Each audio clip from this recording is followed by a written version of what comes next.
of Change News. Good day, this is Voice of Change Radio News. Thank you for joining us. I'm Amanda Kumalo. A look at the top stories. Zimbabwe invited to US Africa Summit. ZANU-PF grateful to SA. CCC activist Haruzivishe skips bail, flees into exile. In business news, inflation forecast to plunge to 3%. In regional and international news, 1.8 tons of cocaine seized, 5 arrested in Nigerian bust. In sports, huge windfall for DeMbare players.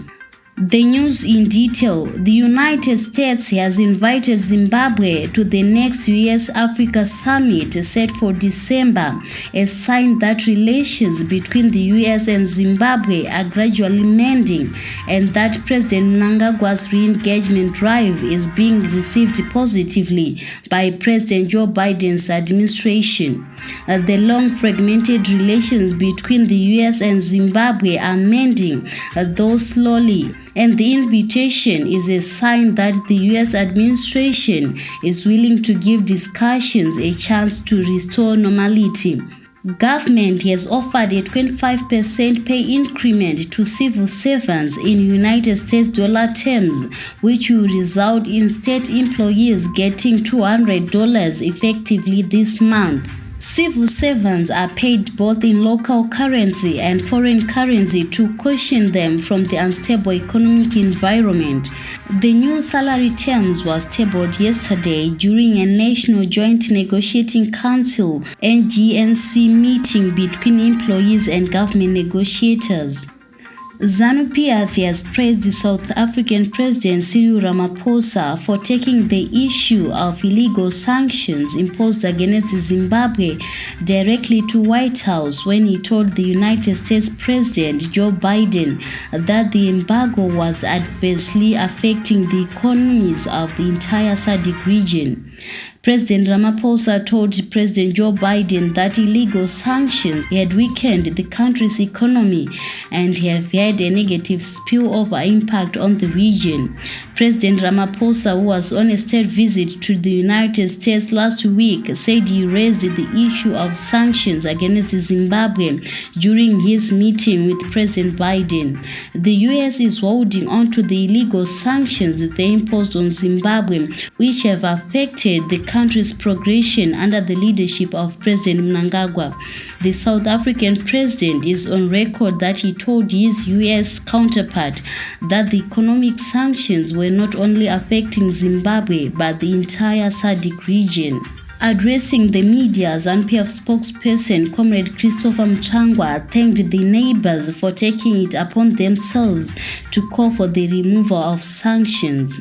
A Harare court has been told that Citizens Coalition for Change CCC activist Makomborero Haruzivishe, who is facing a slew of criminal charges, has fled the country.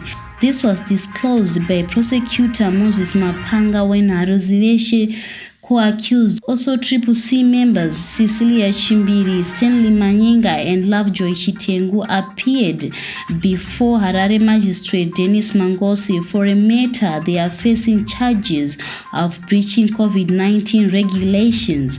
The other suspect in this case, Joanna Mamombe, also failed to turn up in court amid reports that she was not feeling well. The activists are accused of staging a demo in breach of COVID-19 regulations. They were arrested in Warren Park in 2020 and were released on bail. Haruzivishe was previously detained for default of court and spent 10 months in prison before he was released earlier this year. The ruling ZANU-PF party has accused the opposition Citizens Coalition for Change CCC of desperately using every occasion to grandstand, misrepresent facts and blatantly lie about the situation in the country. Addressing journalists in Harare, ZANU-PF national spokesperson Christopher Mchangwa accused the CCC leader Nelson Chamisa of lying that the United Nations is going to run Zimbabwe's 2023 general elections. He also accused Chamisa of lying about a suspected bomb which exploded at his rally in Chinhoyi about 2 weeks ago. Ellen Scala, wife to incarcerated Citizens Coalition for Change (CCC) chairperson Job Scala, was arrested and later released for allegedly violating